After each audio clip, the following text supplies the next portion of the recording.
College graduation. A year before I graduated from Bowdoin College in Brunswick, Maine, I had become an observant Orthodox Jew, which meant that for my last few months of college, I was the only person observing Shabbat within a 50-mile radius, the only person keeping kosher within a 50-mile radius, the only person, being observant at all within a 50-mile radius. So many people who hear this, they think it was probably a very difficult experience, but the truth is I think more than being difficult, it was actually, I felt very, very proud. I felt really, really proud of the fact that I was a Jew and that I was doing something special and that I was doing this unique, special Jewish thing at Bowdoin College. But I think that the sort of pinnacle of my experience of being the lone observant Jew at Bowdoin College was my college graduation, because my graduation was held on Shabbat, on a Saturday morning. So when I first discovered that my graduation would be on a Saturday morning, I told my parents, I broke the news to them that I would not be able to participate in my graduation. And so initially, my mom had a bit of a hard time with that. They still hadn't fully accepted the fact that I had become like a raving religious fanatic. So my mom said, she said, Jenny, she said, you go to your graduation. She said, you do not have to participate. You don't have to go and eat at the traditional graduation lobster bake. She said, you go and participate in your graduation. Come on, you've worked so hard. You got your diploma.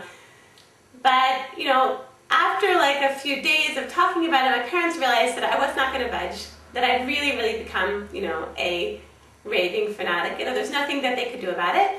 So my parents, being the phenomenal, phenomenal people that they are, said that they were going to, they said, Jenny, they said, we don't want you to miss your graduation. They said, what we're going to do is we're going to travel up with you from Baltimore to Maine. It's like a 10-hour drive. We're going to go up there together, and we're going to sit in the audience together during your graduation. So that was what we did. My parents, God bless them, we went up together to Maine, and so that fateful, sunny, beautiful Saturday morning, while all of my classmates were wearing, their black gowns, and they went and got their diplomas and everything, I was sitting in the audience with my parents on either side of me. And so there were two really, really special aspects of this experience. One was that when I turned around at this graduation, I looked at the people behind me. Sitting immediately behind me was a Hasidic Jew. It was a man wearing a hat and a kapata and like full Hasidic garb, sitting right behind me at the Bowdoin College graduation. It turned out, I found out afterwards, that this was the uncle of one of my classmates and the uncle had become religious. Someone pointed out to me a few weeks later, though, she said, it wasn't just, a coincidence. She said, nothing's coincidence. She said, God was making a miracle for you. God knew how alone you felt, how sort of out of place you felt being an Orthodox Jew at the Bowdoin College graduation. So God made a miracle for you. God sent you this angel, this Hasidic angel, to provide you with support, so you wouldn't feel so alone. So that was very nice. And something else that was very, very meaningful about the graduation was the topic of the speech. Every year, one student is chosen to give a speech on a topic of their choice, and the chosen speech, given by a classmate whose name I don't even remember, it moved me very, very deeply. It even moved me to tears. She told us in her speech that year, scientists had dug into a glacier in Greenland, I believed, and they had gone down miles and miles and miles and miles into the ground.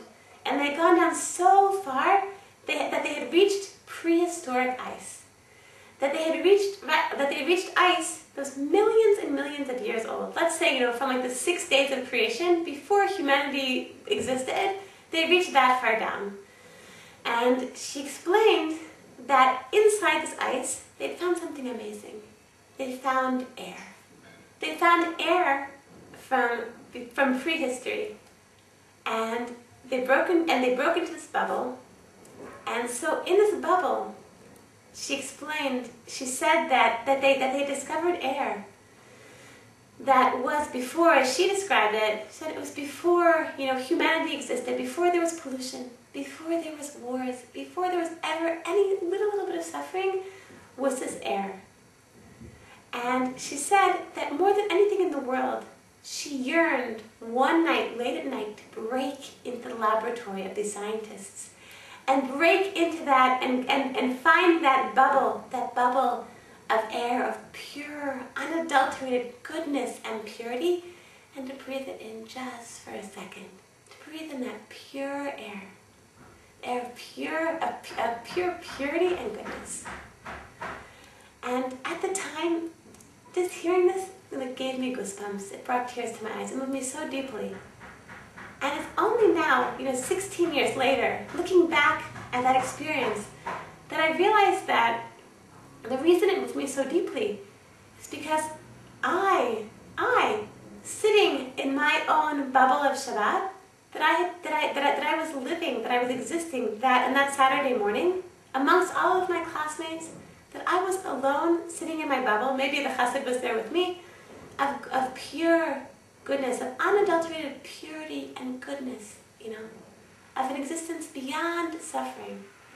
That was where I was. So I want to bless all of us.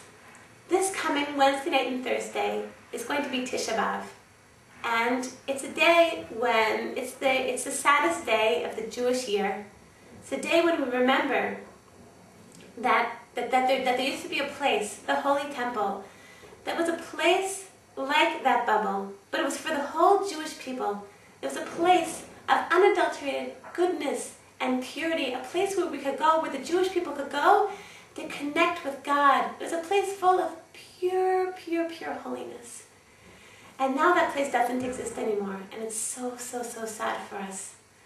But I want to bless all of us that in our homes, that in each of our homes, by keeping the Torah and keeping the mitzvot, and by connecting with God on a daily basis in our lives as mothers, that we should be able, in each and every one of our homes, that we should be able to create a miniature temple, that we should be able to create a place like that bubble, a bubble of unadulterated purity and goodness and holiness and connection with God, a place, a bubble, where when our husbands return to it and our kids return to it and we come home to it, that we'll feel just overwhelmed by that our homes are a place of happiness and love and warmth and connection.